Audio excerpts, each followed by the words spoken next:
Step inside where hope begins to rise. Premier Medical Center, Zamboanga in your eyes. Healing hands, they guide the way. Every heartbeat finds a brighter day. Feel the care, it's in the air. Every moment, they're always there. Premier Medical Center,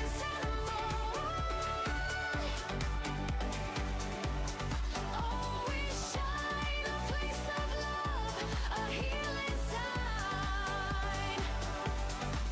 Premier Medical Center, Zamboanga. We're the light, together we fight, making futures bright. White coats running through the halls,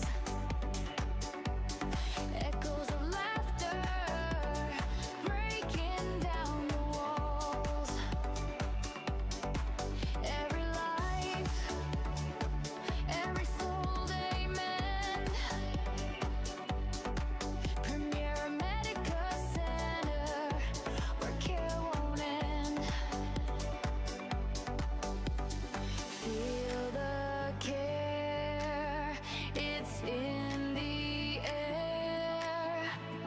Every moment, they're always there.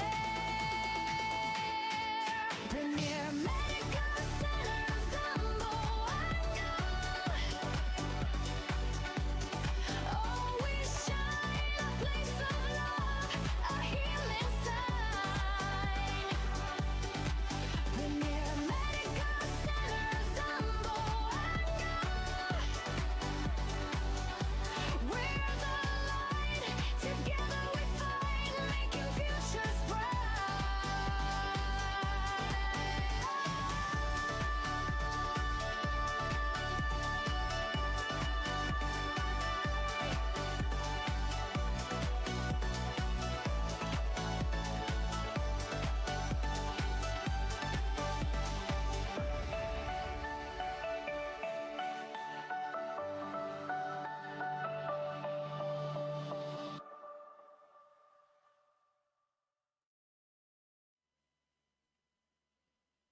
Buenos dias a todos. Welcome to the 14th episode of the PMC Live podcast, proudly brought to you by Premier Medical Center Zamboanga in collaboration with Zamboanga Guide. I'm your host, Badi.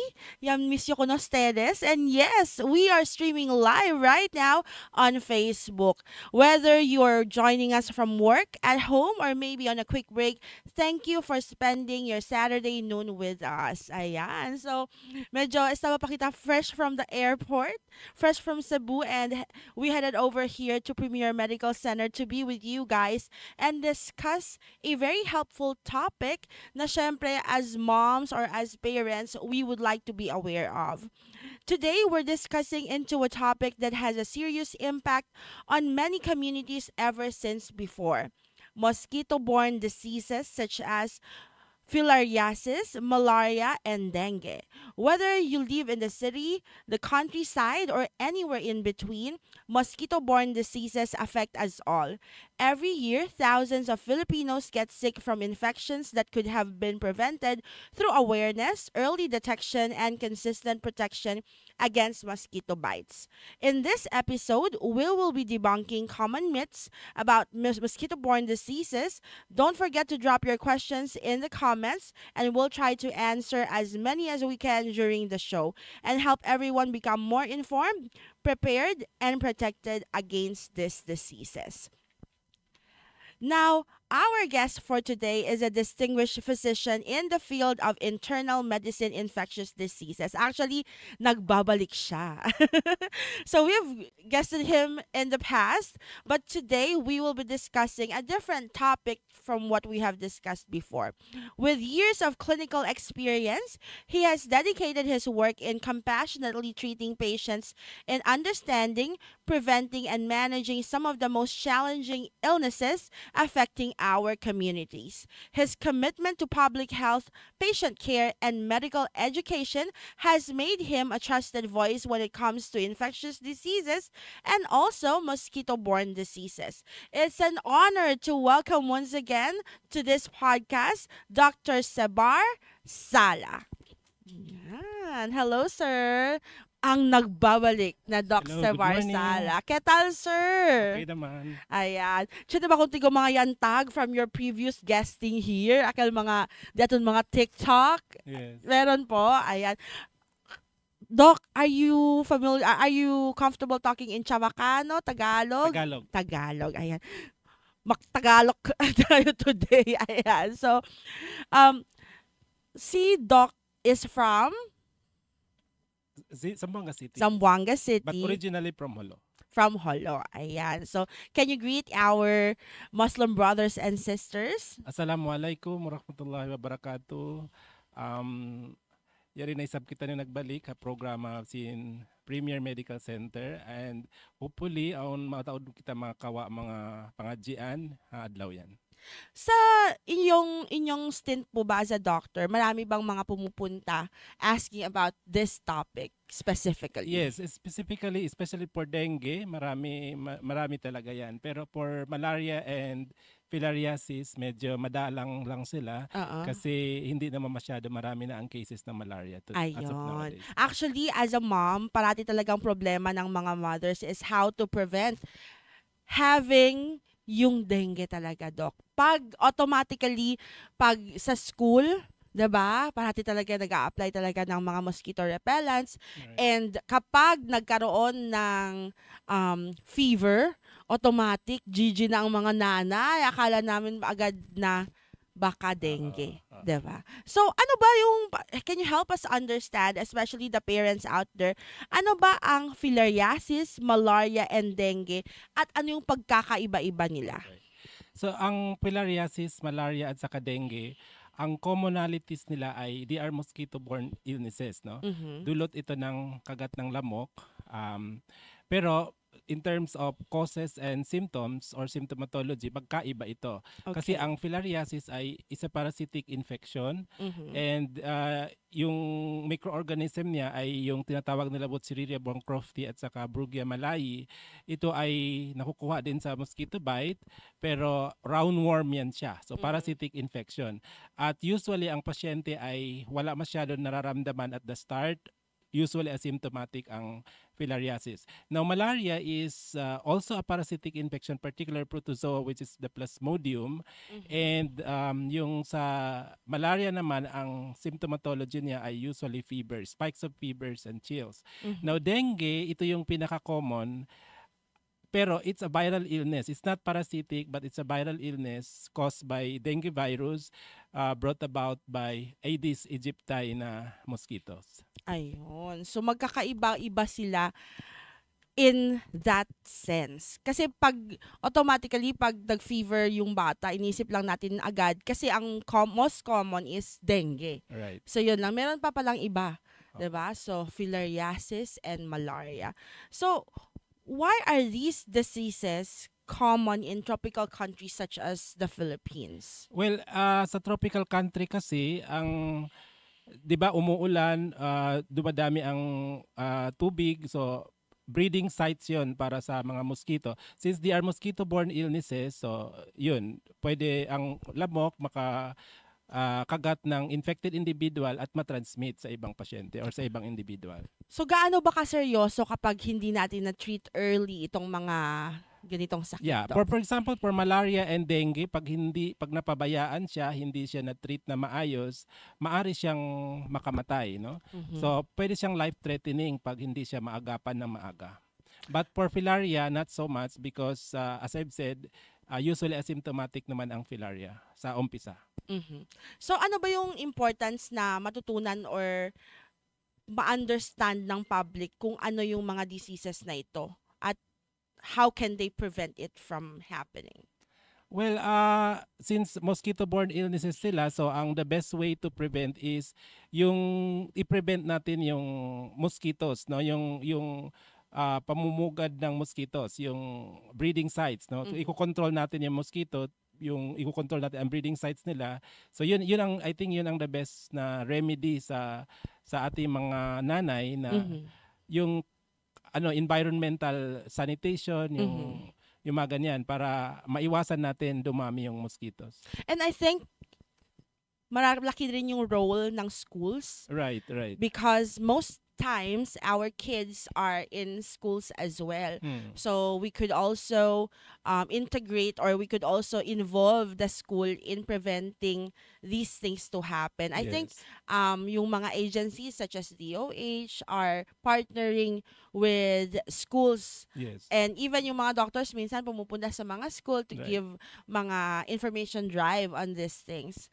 Ayan. So, yung weather ba or mga changes in our climate, does it make the outbreaks more common or paano po ba nakakaapekto? Well, as per experience during rainy season kasi maaring mataas ang cases ng dengue, but yung dengue kasi actually is year round na siya eh. Hindi na siya sumasama lang doon or dumadami lang doon sa rainy season. Kahit Mhm. hindi siya rainy season, maari marami pa rin dengue cases. Actually sa Pilipinas, base sa datos ng Pilipinas, all year round na talaga All yung year dengue. round na. Dati kasi parang most common or prevalent siya pag Rainy maulan, season, 'di ba? So now it's an all year round thing. So kailangan tayo rin is talagang pushing on the cleanliness not only in our homes kasi syempre our kids will eventually go outside. Right. So, mga preventive measures which we will discuss in a few. Ano ba yung early signs that we should watch out for? So isa-isahin natin, no. Ang filariasis, as I've said, usually asymptomatic, wala Mhm. masyado nakikitang symptoms sa umpisa. But later in the years, pwede magkakaroon ng symptoms si pasyente. Now for malaria, ang common symptoms ni malaria ay fever, no? Spikes of fever. Fever, chills, myalgia, yung mga sumasakit ang kasukasuhan, masakit ang ulo, headache, yan ang common sa mga malaria. But yung sa fever ng malaria, may pattern kasi. Usually every 48 hours or every 24 hours. So depende yon sa kung ano yung nakakagat or I mean kung ano yung microorganism, yung kung Plasmodium falciparum ba, Vivax, Ovale, Mhm. or whatever, no? Kasi lima yon, no? Nolisai, malaria. So iba-iba yung kanilang pattern of fever spikes. Now si dengue, ganun din, no? Very non-specific ang dengue. Fever lang, minsan masakit ang ulo or retroorbital pain, minsan masakit ang kasukasuhan.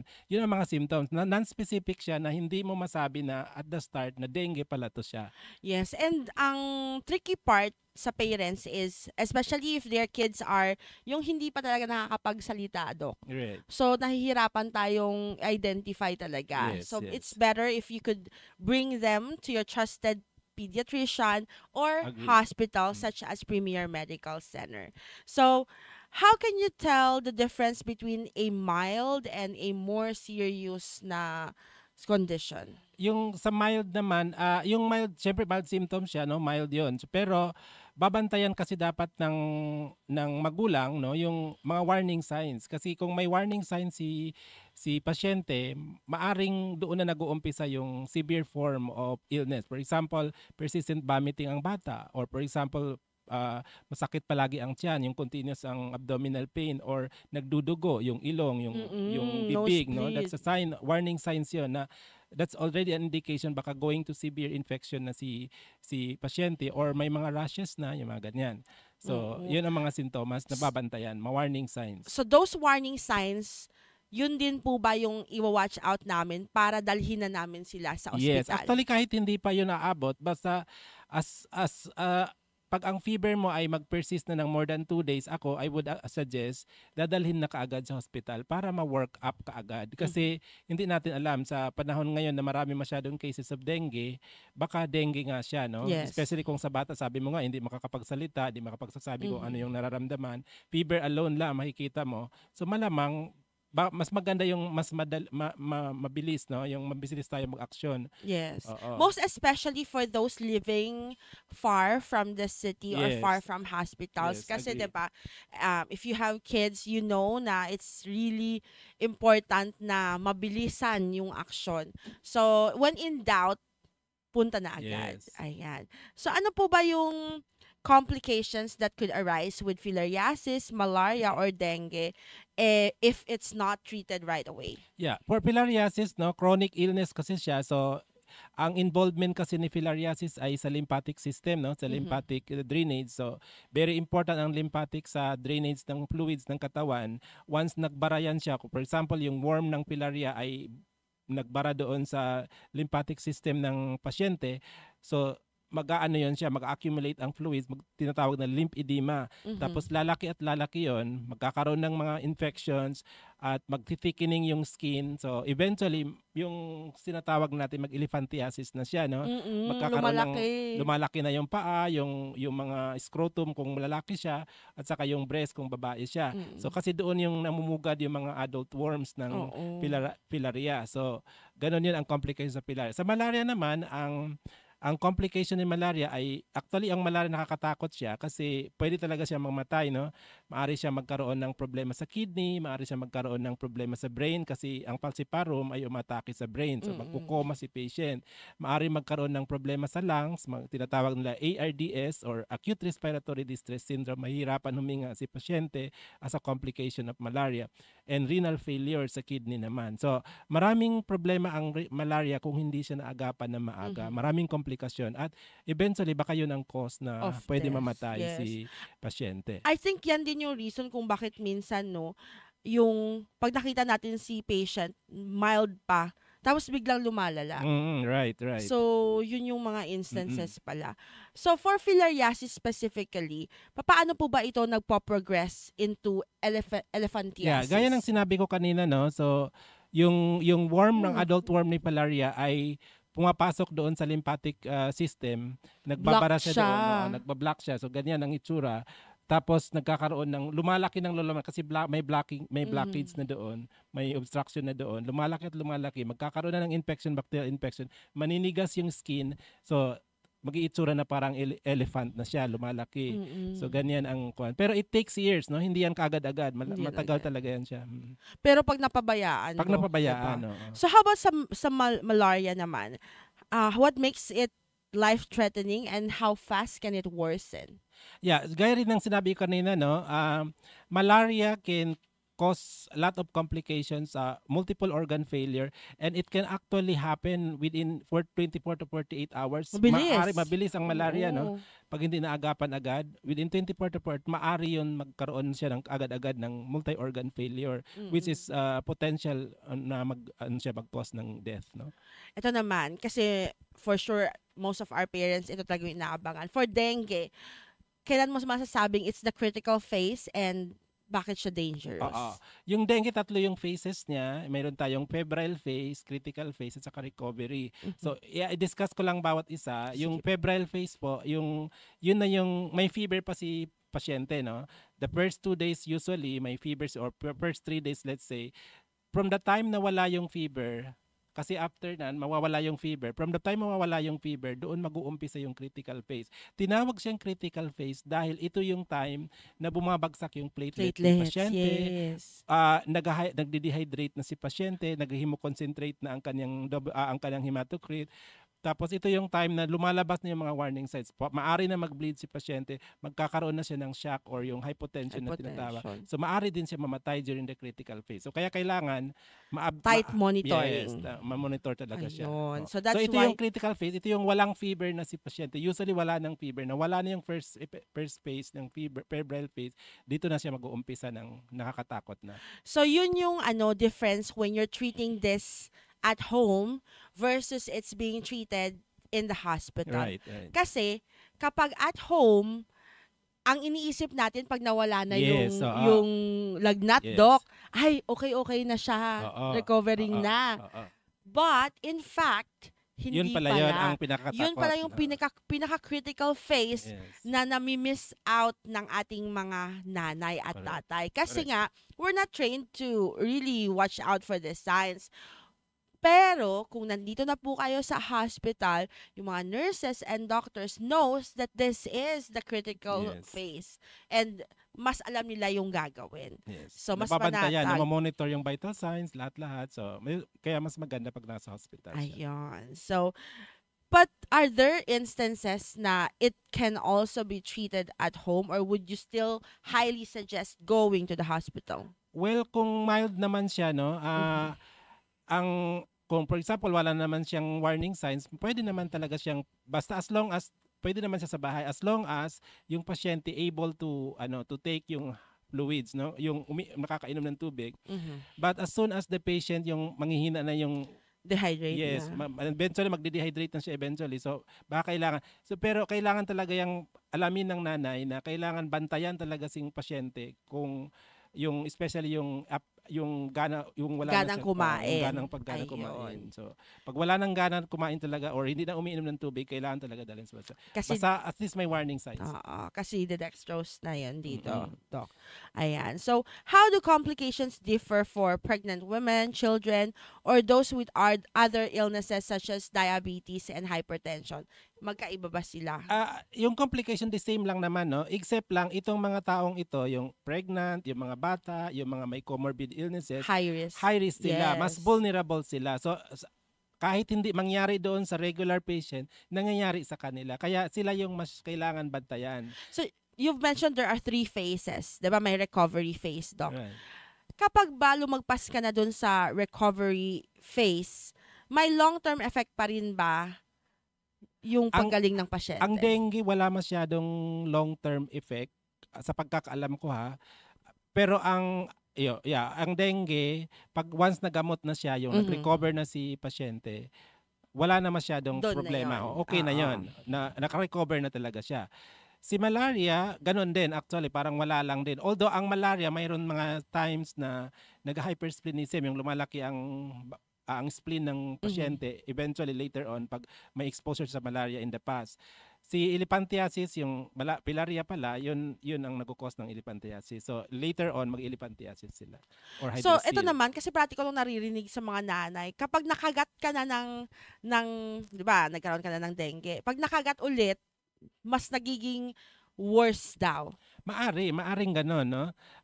Yung second episode ng dengue, maaring mag-worse siya kasi kung depende yan sa strain, kung ano yung strain na, kasi apat na kasi ang strain ng dengue, no? Dengue virus 1, 2, 3, and 4. So, kung nakagat ka ng with higher strain, mas mas matindi yung ano. But not all, no? Not all. So, it's not parang automatically. Hindi naman. Ayan. So, ano bang test ang ginagawa natin? And is it painful? Is it difficult to do? Yeah, Paano ba siya? yung sa filariasis at saka sa malaria, blood smear lang ang kailangan nila. So, ang ginagawa natin ay kukuhaan lang sila ng dugo. Hindi naman siya masyado masakit. Ano lang siya, parang kagat ng lamok lang din. So, ganun lang din. So, blood smear, titingnan lang kung ano yung, kung nandoon yung microfilaria, kung sa filariasis. Tapos sa smear naman ng falciparum, ng malaria, titingnan kung ano yung mayroon doon, plasmodium, kung falciparum ba, vivax ba, or whatever. Tapos sa dengue naman, usually ang diagnostic sa dengue, clinical lang eh. At saka pag CBC lang ang kailangan, CBC, titingnan mo lang kung may thrombocytopenia or hemoconcentration sa hematocrit. So, hindi siya masyadong ano. At saka yung sa dengue pala, dengue NS1. Usually ginagawa yan ng mga doktor para ma-determine yung kung mayroon talaga siyang dengue. Dengue. Ayan. So, you cannot say that it's dengue without an actual diagnosis from a doctor. Kasi minsan, di ba, nagda-diagnose sila at home, dengue yan. Yes. Anuhin mo na. Ganitong ginawa sa akin. Not all febrile illness ay dengue. Ayun. Maraming possibility, maraming differential diagnosis. Minsan ba nami-mistake itong diseases na to other common infections? Yes. Yun ang sinasabi ko. Maraming differential illnesses na dulot ng na fever lang ang manifestation. So hindi lahat ng fever ay dengue. Marami pa ring possibility. Pwede mag-typhoid fever, pwedeng ganon, pwede leptospirosis. Marami talaga yan. Ma-fever na lang fever ang presentation pero usually. iba yung illness, hindi lang dengue. Ayan. So, ano ba yung treatments available for filariasis, malaria, and dengue? So for filariasis, I think it's available in the DOH, yung antiparasitic, yung tinatawag namin na diethylcarbamazine at saka albendazole. Available naman yata yan sa DOH. But since kunti lang din kasi ang patient, so hindi masyado siya nagagamit. Yung sa falciparum, very effective yung gamot, yung Coartem. Also, sa DOH lang kinukuha yung stocks. Wala yung pharmacy na I think nagbebenta ng ganong gamot. Tapos sa dengue, ang treatment ng dengue ay more on hydration lang. So, supportive management. Supportive. So, wala siyang gamot actually sa dengue. No specific parang Oo. gamot talaga. Yeah, Pero it's managing the symptoms. Yes. Ayan. Symptomatic lang. How long does it usually take for a patient to recover? Let's start with yung filariasis. Yung filariasis, kasi hindi siya nadidetect as early, no? Kasi hindi masyado na nararamdaman ng pasyente. So, it takes years bago malaman. Tapos, yung sa malaria, depende yun sa pasyente. May mga pasyente nagre-recover mabilis. Kasi ang gamutan naman is 3 days lang actually pag uncomplicated malaria. Pero pag complicated, medyo matagal siya, mga 7 to 10 days or more than pa. So, depende yon. Tapos, sa dengue, basta as long as ma-hydrate si patient, tapos madali lang ang recovery niya. In 5 days time, pwede siya mag-recover. Pag walang problema, walang complication. Ano bang pwedeng gawin ng mga pamilya sa bahay para matulungan ang may sakit, Doc? Yung maaari lang gawin, no? I think yung pwedeng gawin ay hydration, syempre. Let the patient rest. Yes, magre-rest ang patient, tapos bigyan ng maraming tubig, painumin ng maraming tubig.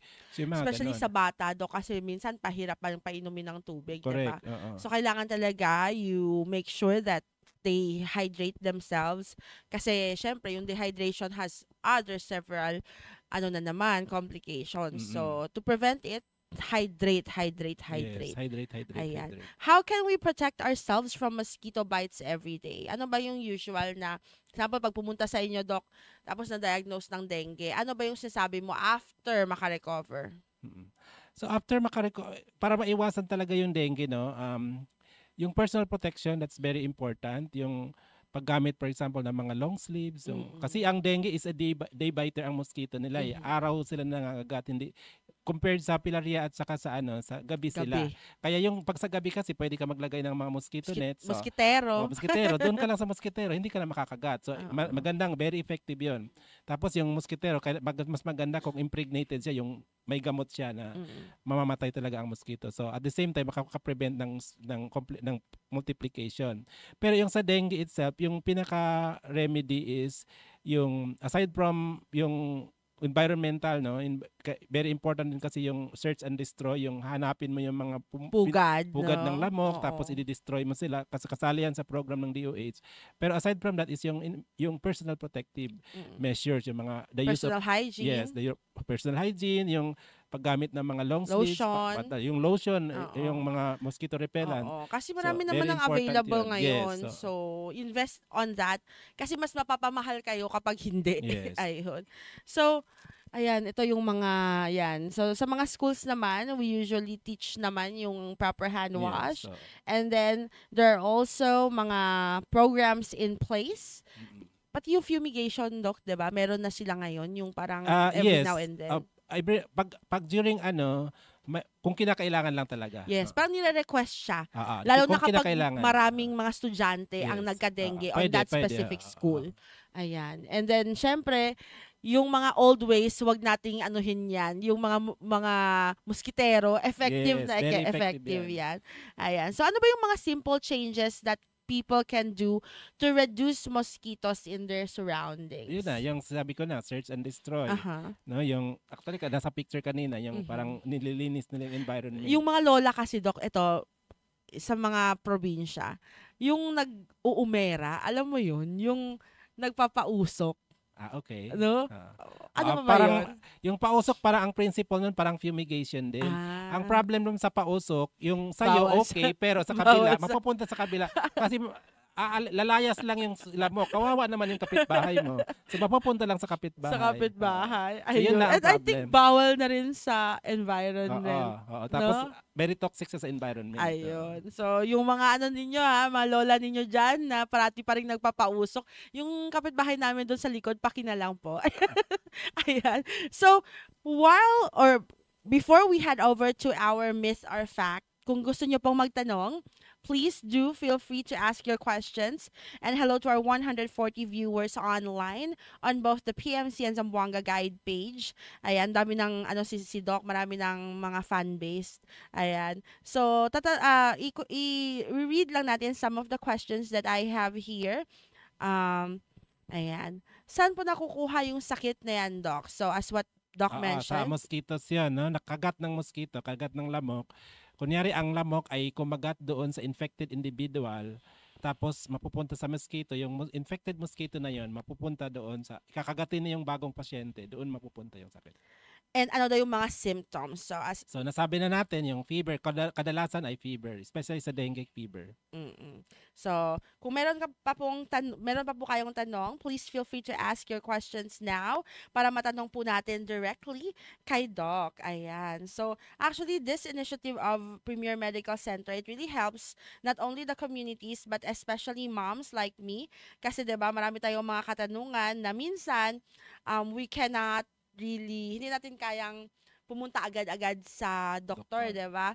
Or minsan nahihiya tayong itanong sa mga pedya ng ating mga anak, ganyan. So at least here, it's a safe place for you to ask your questions, be informed, and be part of the discussion. So again, this is happening every Saturday. We usually announce kapag wala pong schedule, but nonetheless, it's every 12 p.m. ng Sabado. Ayan. Sabi pa ni Zmat, ayan, great awareness, thank you. Ayan, Melanie Suwico, hi buddy, hello, I'm so back, hello po. And hello kay Oti Lopi, thanks Premier Medical Center Zamboanga for sharing health awareness and preventive measures for diseases. Of course naman. So guys, Premier Medical Center Zamboanga, by the way, is located here po sa Barangay Tatuan, right beside lang po ng Eubenco. Ayan. And ang clinic ni Doc, what are your hours, Doc? Nasa room 304, 2 to 4 MWF. Ay, tabi mo lang si Doc Tamin. Yes. paglabas nyo ng elevator, to your right, andun na sila Yes. Doc. Ayan. So, usually, what are the concerns of the patients coming to you? Ano yung mga usual na... Kasi ako infectious diseases ako, so more on infections ang Ah, ah. aking mga... specifically, mga ah, dengue? lahat ng mga fever illnesses at saka mga HIV, mga ganyan ang mga pasyente ko. Ayun. Ayan. So, meron ako naalala tungkol sa HIV, pero I will ask it later. Off-cam. Ayan. So, off-cam. Yeah, so, meron tayong myth or fact. So, all you need to do is just raise it Okay. kung ano yung tugma. Familiar na si Doc dito. Second time na niya. So, first statement. You can get these diseases from another person. Myth or fact? It's a myth. Okay? Sabi natin, nasa lamok kasi ang sa lamok ito natatransmit yung infection. Hindi siya person to person. Unless mukhang lamok yung Oo. ibang person. Char lang. Basher yan. Ayan. Eto naman. Dengue, malaria, and filariasis are all the same illness. No, it's not. It's a myth, no? Nasabi na natin kanina, iba-iba sila. Yung filaria, it's a parasitic illness caused by a roundworm Wuchereria. Tapos yung malaria ay plasmodium yon. Parasitic din yan sa protozoan. Tapos yung dengue, it's a viral infection. Ayun, magkakaiba sila. Wag niyong ipagsama-sama. Ayan, next. if the mosquito bites you only once, you cannot get infected. No, you can still get, no, kahit isang beses ka lang kinagat, basta yung mosquito na yon ay infected, maari ka talaga Dami magkaroon nyo na ng namang infection. alam. Yan nakukuha nyo sa fake news at saka mga kapitbahay, no, Correct. Doc? Ayan. Dengue only happens during the rainy season. Myth or fact? Myth yan. Sinabi na natin kanina, all year round. All year round na siya. And last, you can cure these diseases with home remedies or herbal medicine. Yung mga ano yung mga pinapainom-inom do? Kailangan pa rin natin pumunta sa hospital.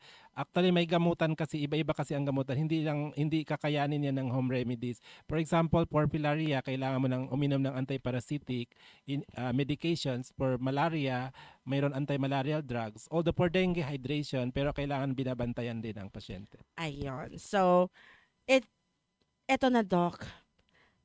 Dumayo tayo sa ating Fast Talk with Okay. Doc. Ayan, Doc. Some of the questions I may have already asked you, pero ngayon lahat na ng tanong para sa'yo. Kasi dati may Ako lang kasama mag-isa, ka. oo. Mas okay ba ang hot shower or cold shower, Hot Doc? shower. Water or soft drinks? Water. Walk or run? Walk.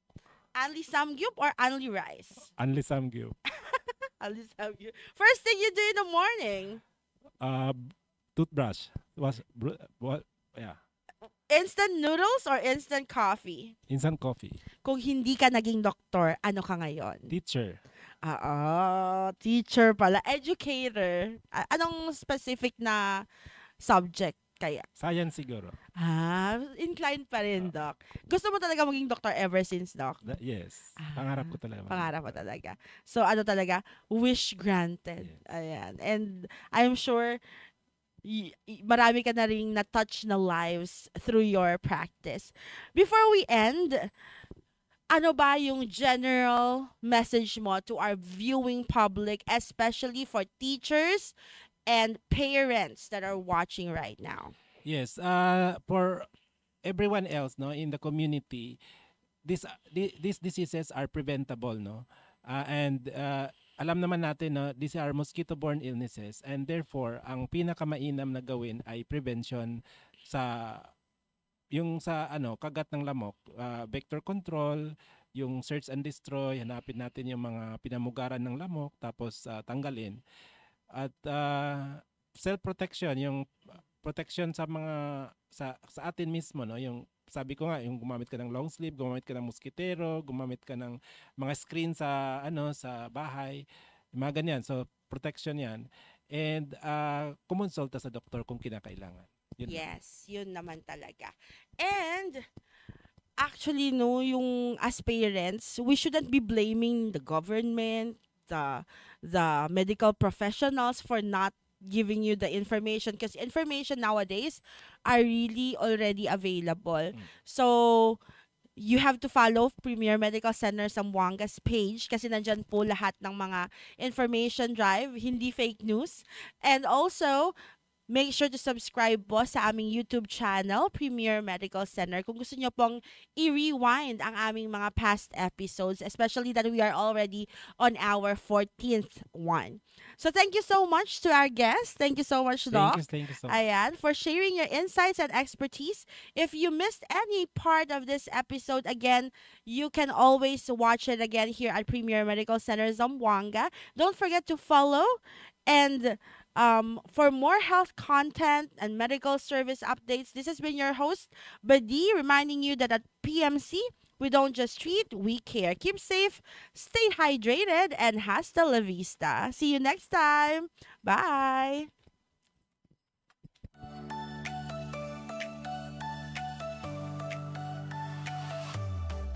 Step inside where hope begins to rise.